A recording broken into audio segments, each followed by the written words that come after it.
Good evening, everyone. Welcome. It's a new quarter of Bible class here at Ellisville. Corbin and I are going to be teaching the book of Joshua here on Wednesday nights.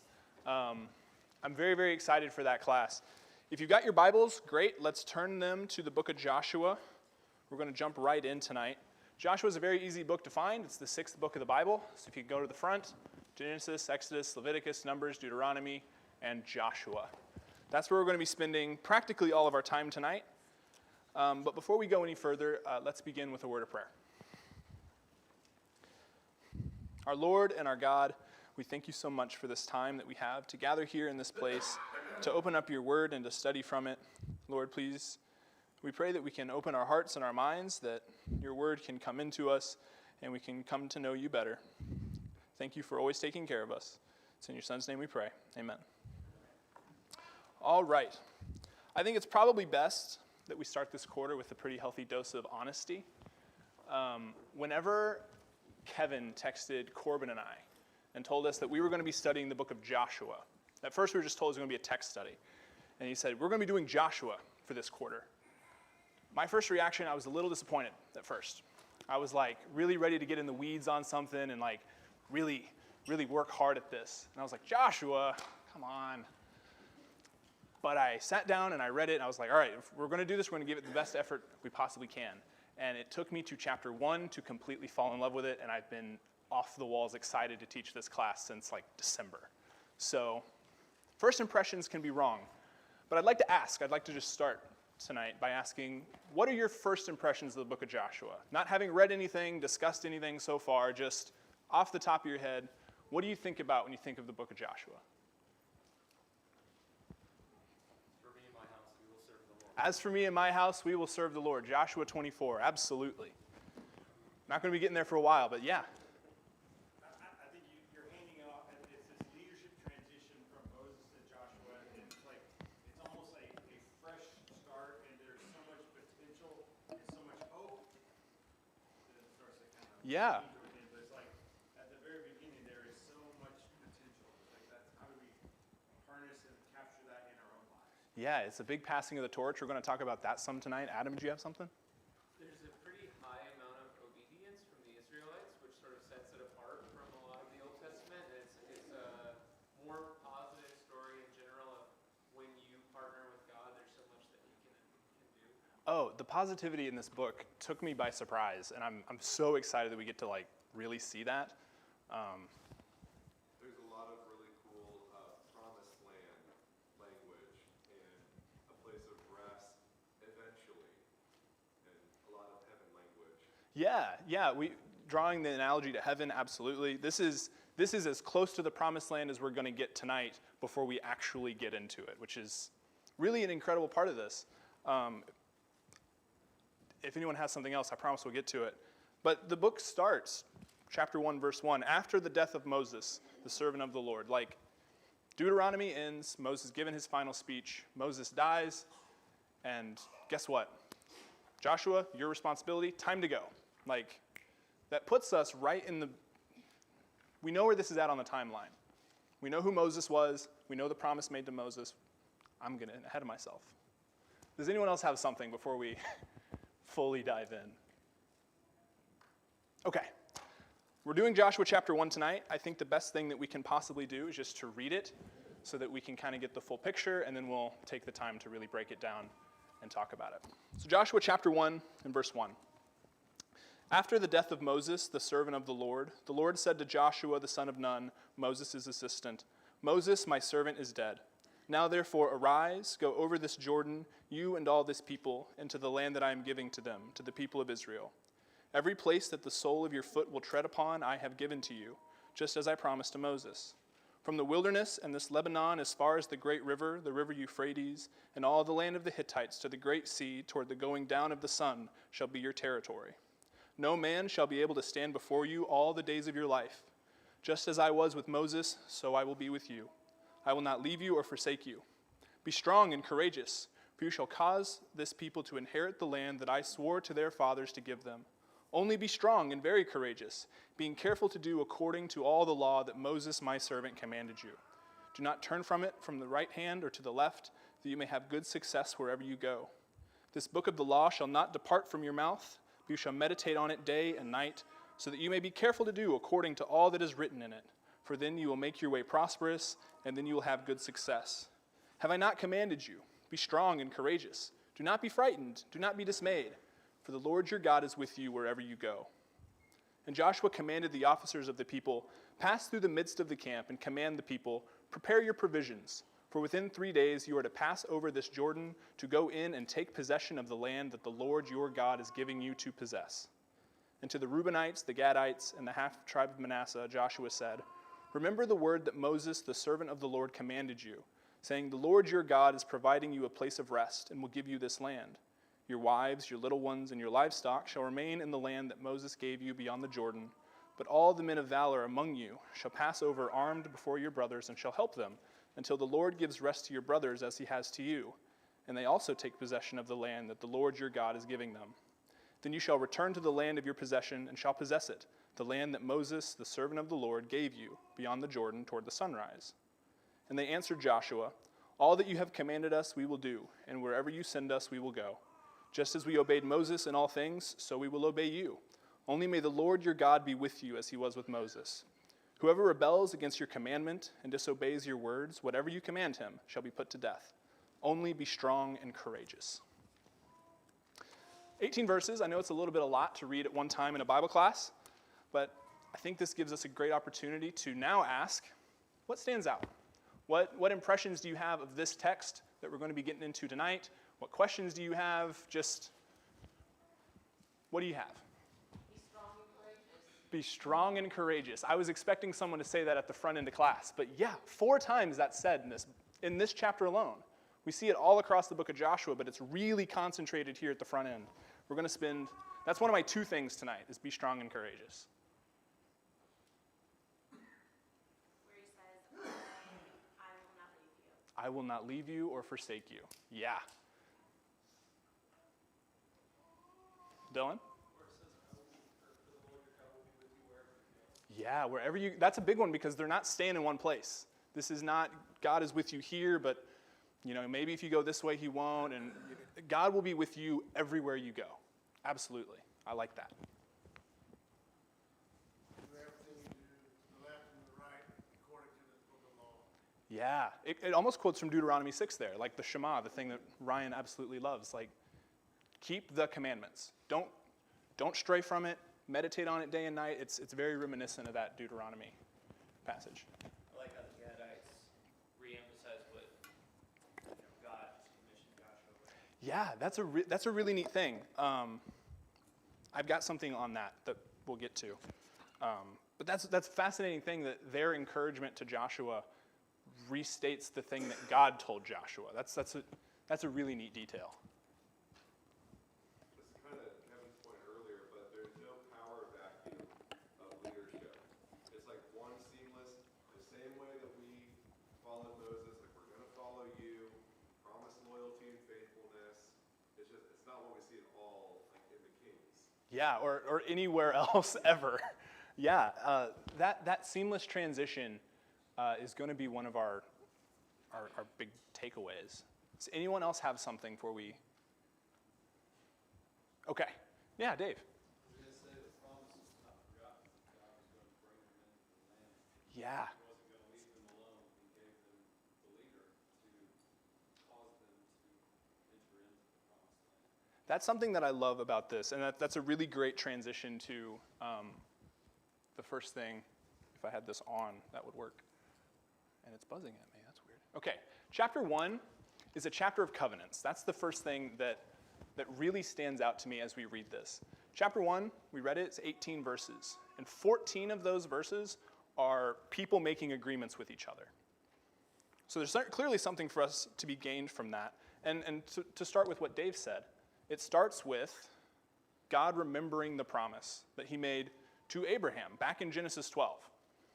And then the people, everything happened. The people end up in Egypt. And God comes to Moses. And he says, you're going to take this people out of the land because God was keeping his promise. And now the promise gets transitioned. We have 4 covenants in the book, in Joshua chapter 1. And to Ryan's point, we see a really neat theme with those. Let's start with the first one. We begin seeing it there in verse 2 and 3. God speaking to Joshua, he says, "Now therefore arise, go over this Jordan, you and all this people, into the land that I am giving to them, to the people of Israel. Every place that the sole of your foot will tread upon, I have given to you, just as I promised to Moses. From the wilderness in this Lebanon, as far as the great river, the river Euphrates, all the land of the Hittites, to the great sea, toward the going down of the sun, shall be your territory." That's the same promise God made to Moses. It's the same promise God made to Abraham. So what's really neat about this is that we see exactly where this takes place in the big picture. Like, we know the book of Genesis pretty well, especially here at Ellisville. We know Genesis. We know the promise made to Abraham. We know how Moses brought the people out of Egypt.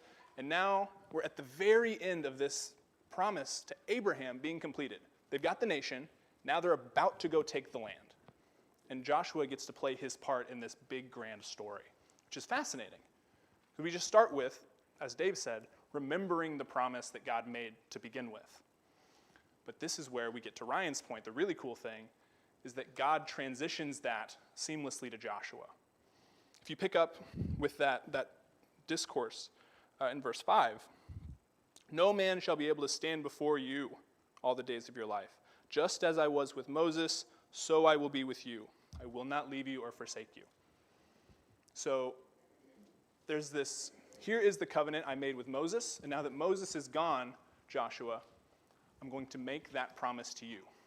And the terms don't change, the promise doesn't change. There's not a renegotiating now that, parties have died. It's the same promise made again to a new generation of people, which is really cool, because we get to see this again later on in the chapter. After God has made his whole speech to Joshua, Joshua goes to what we would now call the eastern tribes, Reuben, Gad, half of Manasseh, and he says, "Hey, remember this deal that you made with Moses? That he said you could stay here on this side of the Jordan as long as you went and helped your brothers fight to take their part of the land?" And they say, "Yeah, we remember. And now that Moses isn't here, we're going to make that deal with you." We see that in verse 16. After Joshua's kind of like, "Hey, remember this thing?"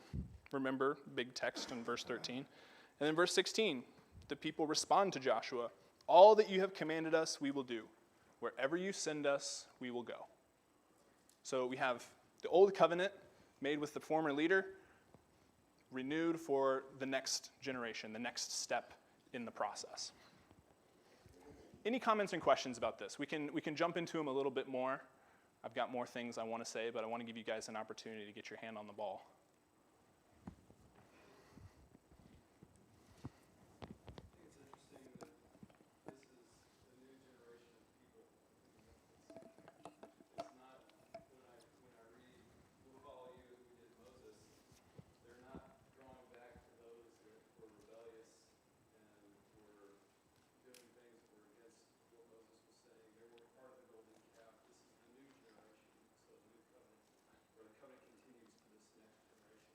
Yeah, it's that continuing on. It's a fascinating thing to kind of remember who these people are, because if any of them came out of Egypt, they were very young when it happened.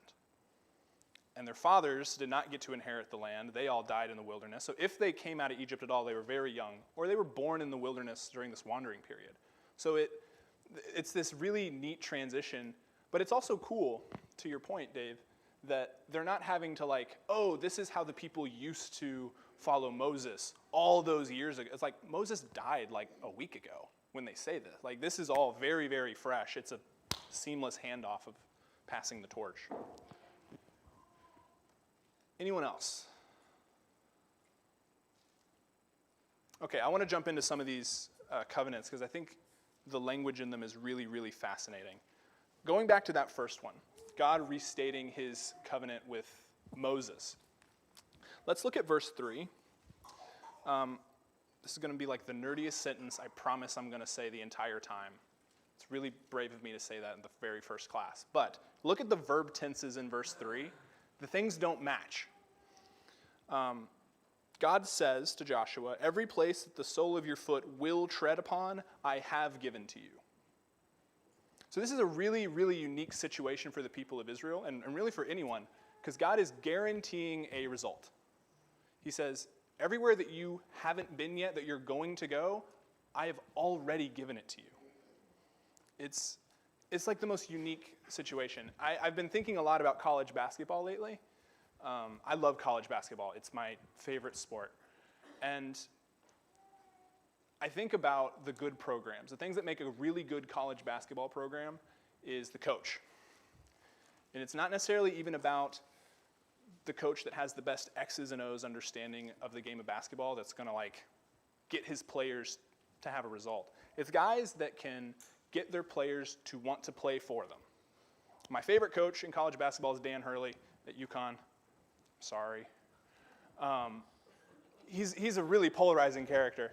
But the thing about coaches is that you can come into a locker room, you can say, here's the game plan, this is what we're going to do, and if you do it, we'll have a shot. That's the best that a coach can promise, is if we stick to the game plan, we've got a shot. That's not the promise that God's making to the people. He says, wherever you go, it's already decided. I've already given it to you. You just have to go do it. This is a guaranteed victory, which is really, it's going to be a key part of this entire book.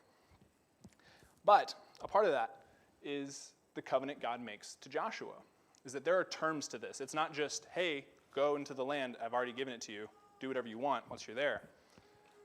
Let's look beginning in verse 6. Be strong and courageous, for you shall cause this people to inherit the land that I swore to their fathers to give them. Only be strong and very courageous, being careful to do according to all the law that Moses my servant commanded them. Do not turn from it to the right hand or to the left, that you may have good success wherever you go. This book of the law shall not depart from your mouth, but you shall meditate on it day and night, so that you may be careful to do according to all that is written in it. For then you will make your way prosperous, and then you will have good success. There are terms to this promise, and God makes that super clear to Joshua. He does say, I'll be with you wherever you go. Wherever you go, I've already given it to you.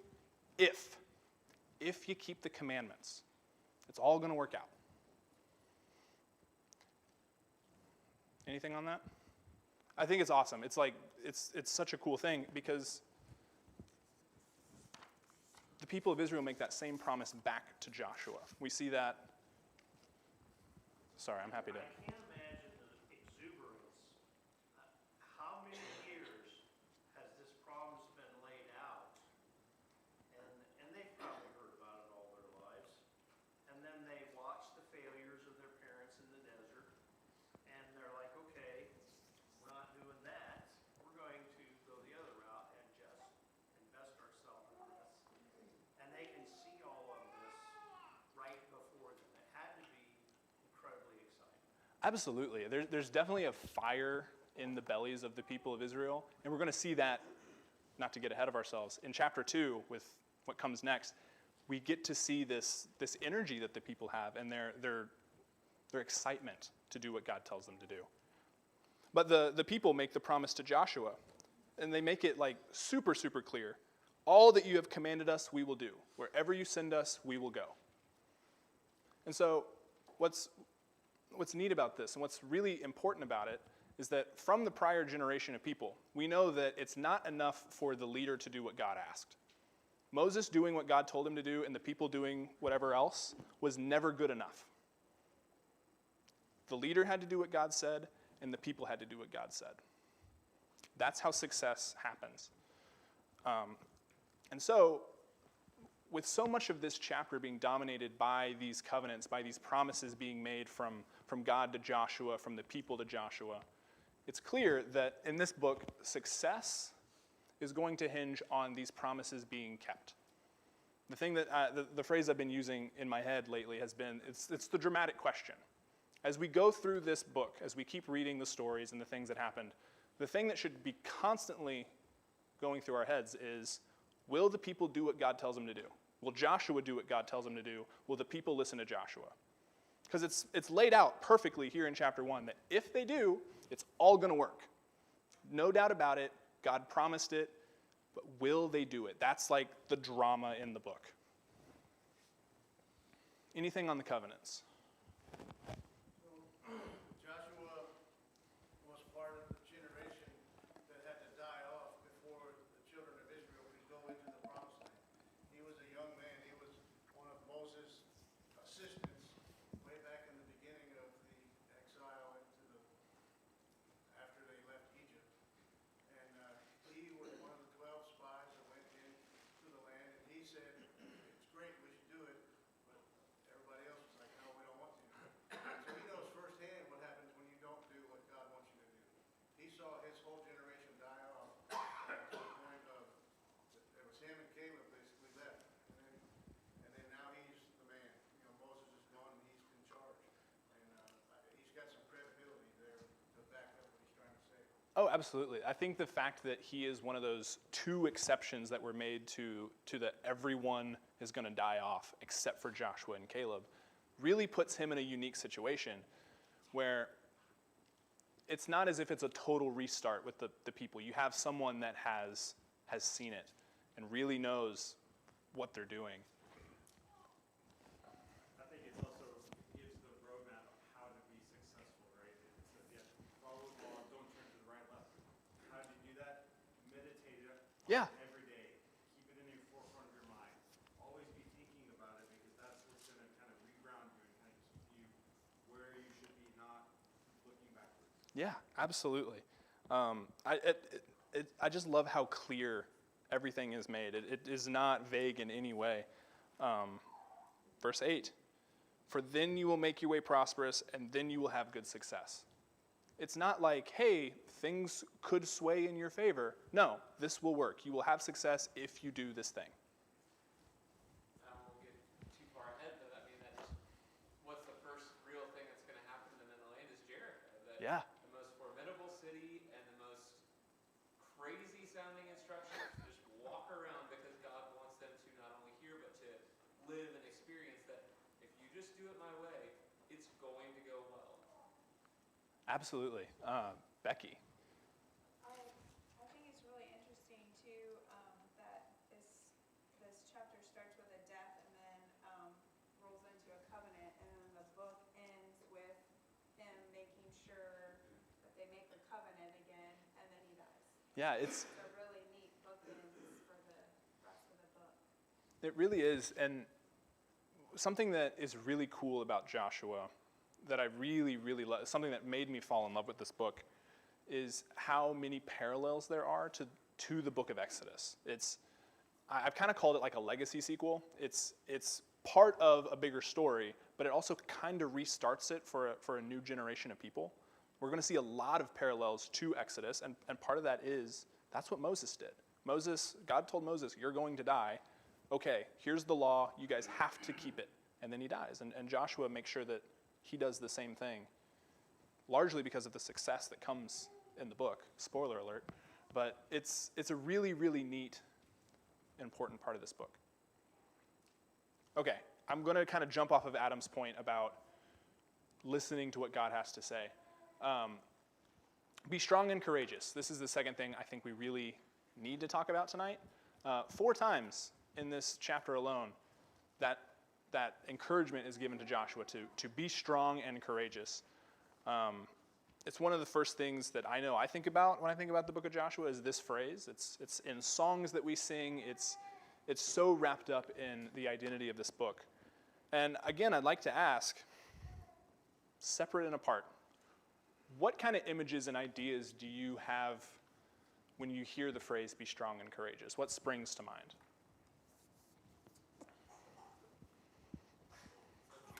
Virtue? That's a good answer. Don't be shy. Be strong and courageous. What do you think of? Just right off the bat. I know you're thinking, Emma. Come on. Narnia, a lion. Narnia, the lion, Aslan. Awesome. See, that's an honest answer. I know you didn't make that up.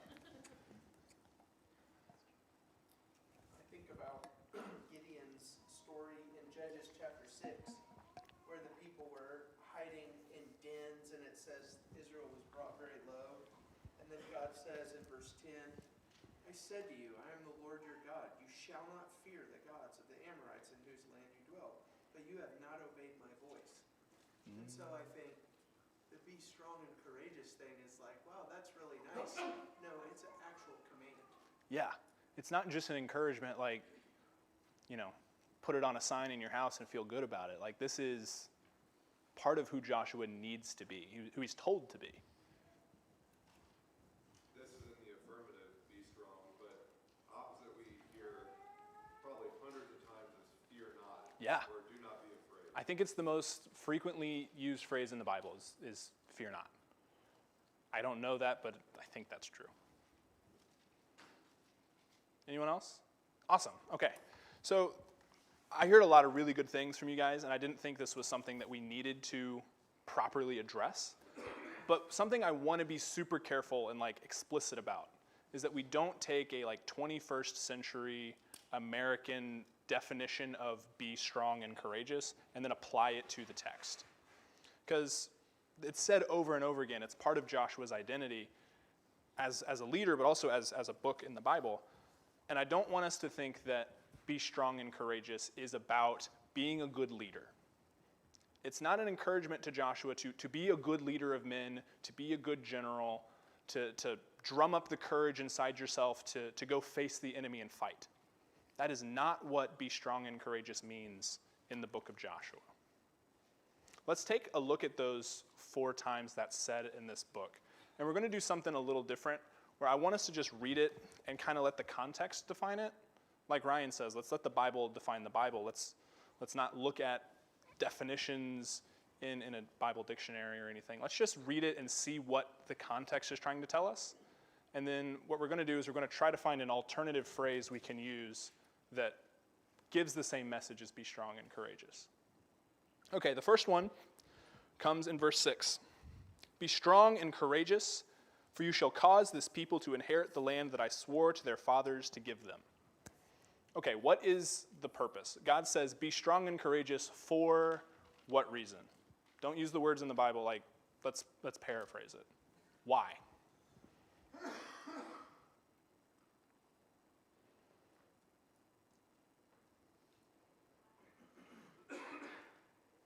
your responsibility to take these people into the promised land. Yeah, you are executing my plan. That's what God's telling Joshua here. Be strong and courageous because you are doing what I'm telling you to do. This is the thing that I've promised them. You're going to be the one that executes on it, so you have to be strong and courageous. Good on that one?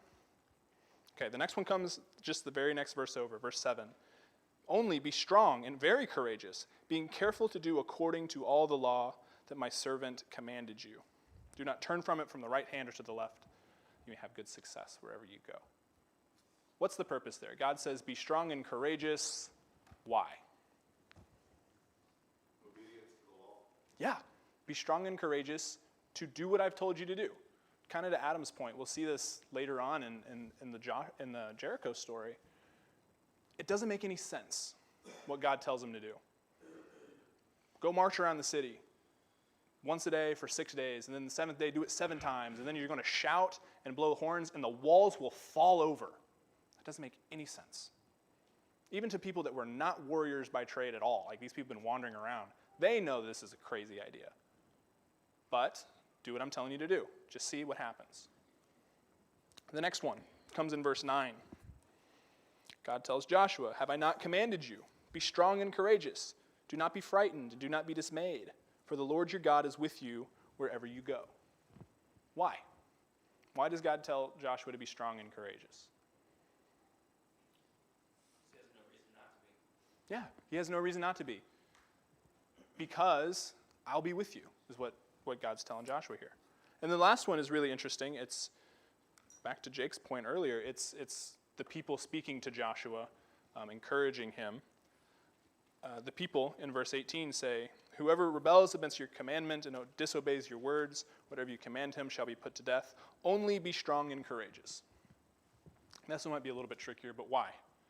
Why do the people tell him that? They've got his back. Yeah, they've got his back. Only be strong and courageous. This is the only thing you need to worry about, Joshua. It's the only thing any of us need to be worried about. So if we look at these things on this list, because you are carrying out my will, being careful to keep my commandments, because I will be with you, what is God trying to communicate to Joshua when he says, be strong and courageous? If we look at those things together, we're going to take the word strong and courageous and like the kind of warrior mentality that we can kind of attach to those. What do those phrases bring to mind?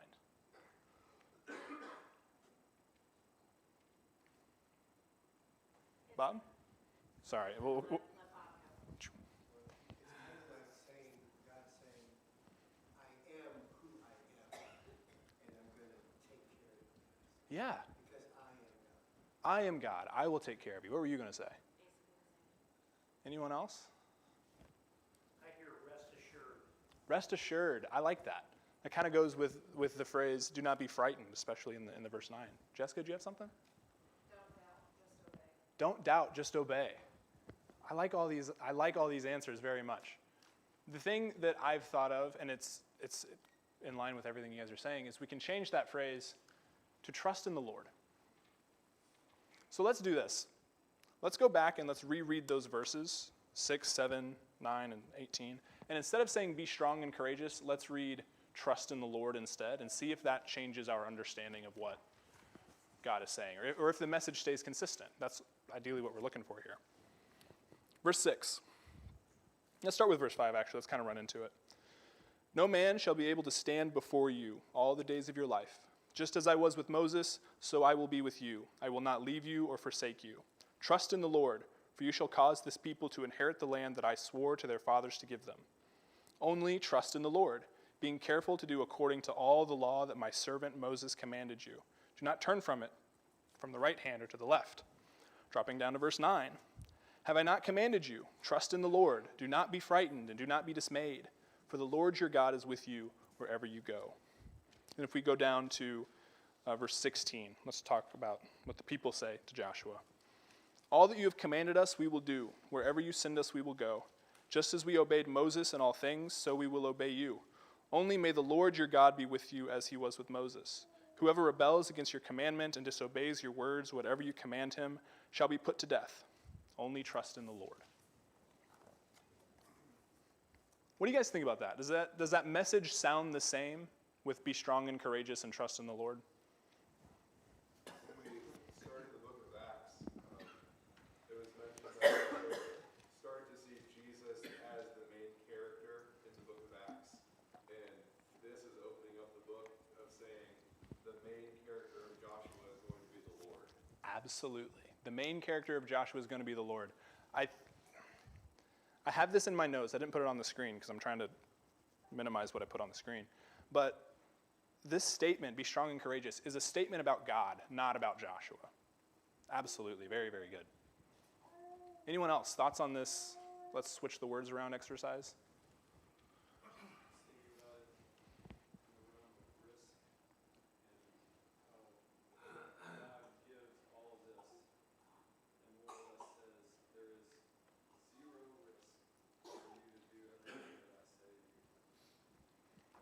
It is absolutely. I love that. That's really good. There's nothing that Israel can lose by doing what God tells them to do. There's no risk. There's no chance they're going to lose. They're not going to get everything that was promised. Do it, and it's going to work. It's a really fascinating thing. I think be strong and courageous also is a reminder for why they're 40 years late to this promise. Ooh. Because, and Joshua was a part of that, like he was the strong and courageous one. But in Numbers 14 and verse 11, this is where God says, how long will this people despise me, and how long will they not believe in me? There's your thing, like confidence and trusting in God, in spite of all the signs that I have done among them. And so what he's telling Joshua is, don't make the same mistake that you made, that they made 40 years ago. Yeah, absolutely. I brought up virtue earlier, but when we do the breakdown, I think of it as be strong in your faith and courageous enough to follow through. That's exactly it. That goes back to what Adam's saying. It's be strong and courageous because God is going to guarantee the result. All you have to do is be brave enough to do it.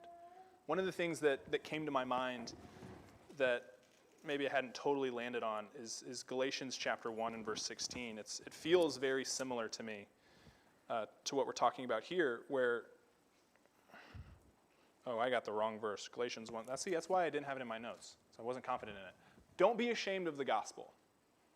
I feel like we have a very similar thing here. God has told you what to do, but if I'm nervous, I'm ashamed of it, it's something I'm not confident to do, I'm not going to do it. God says, don't have that shame, have the confidence, it's going to be okay. Part of military training is breaking you down to the point where you don't question orders given to you. You just execute orders because of the chain of command. And I think in a lot of ways, we have to break ourselves down, obviously, to kneel at the cross and be able to execute just like a soldier would. Don't think about it. Just trust in the Lord to do it. It's a hard thing. There's a reason it's said 4 times. If it was natural, it wouldn't need to be said at all. Corbin made a really great point that's fascinating, is that Joshua doesn't balk at the kind of like handoff of like control, power, command, like Moses did. Moses at the burning bush is trying everything he can to get out of this. Joshua doesn't do that. There's probably a difference in circumstances between the two of them. Moses was on shepherd duty and Joshua was Moses' assistant. But even so, that's a command that God gave to Joshua. It's a promise God makes to Moses. He says, I will not leave you or forsake you. It's the same thing he says to Joshua. Like that promise, again, we see being furthered generation. Something that I think really cements this in my head is that we've spent the entire time, this whole chapter is just chock-a-block full of covenant. God says, keep my commandments. If you keep the commandments, it's all going to work out. So then we have this encouragement. 3 times God says to Joshua, be strong and courageous. It's about God.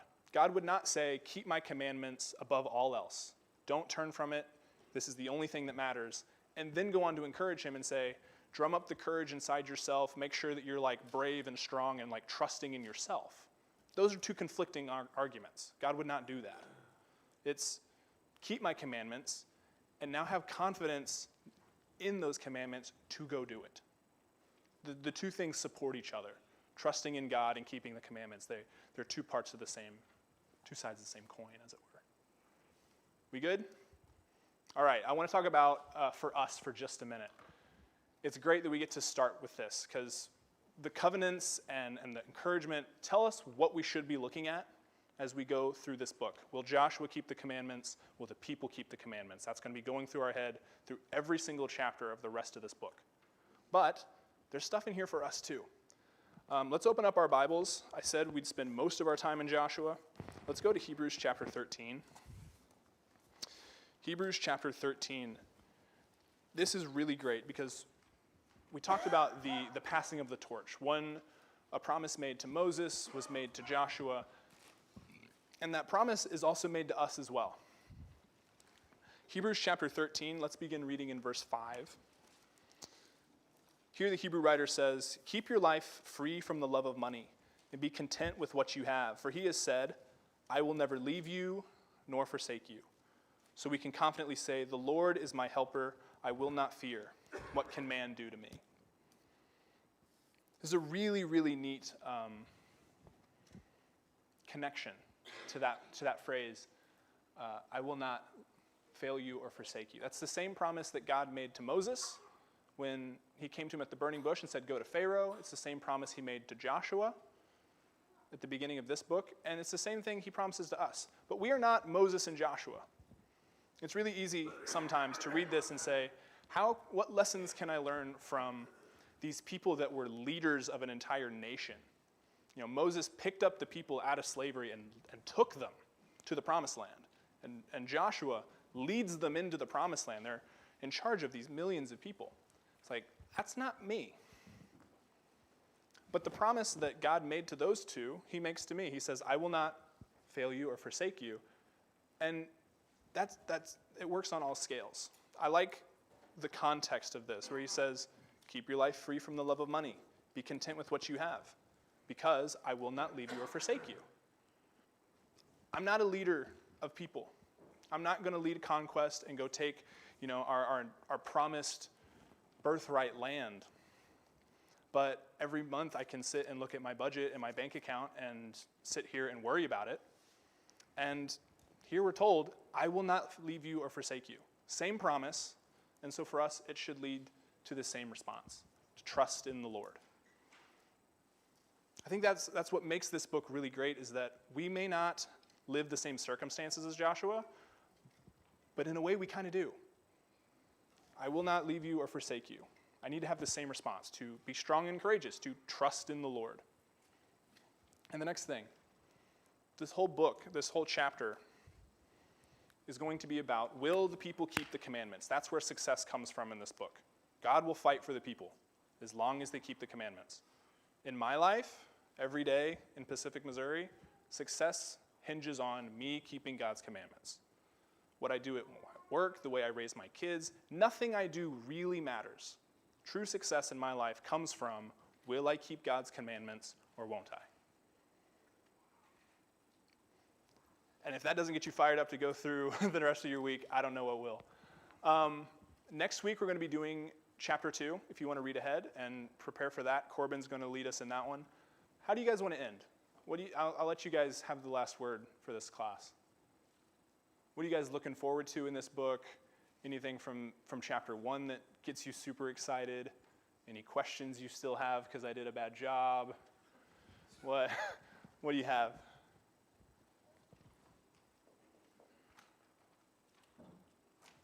Nothing? That can't be right.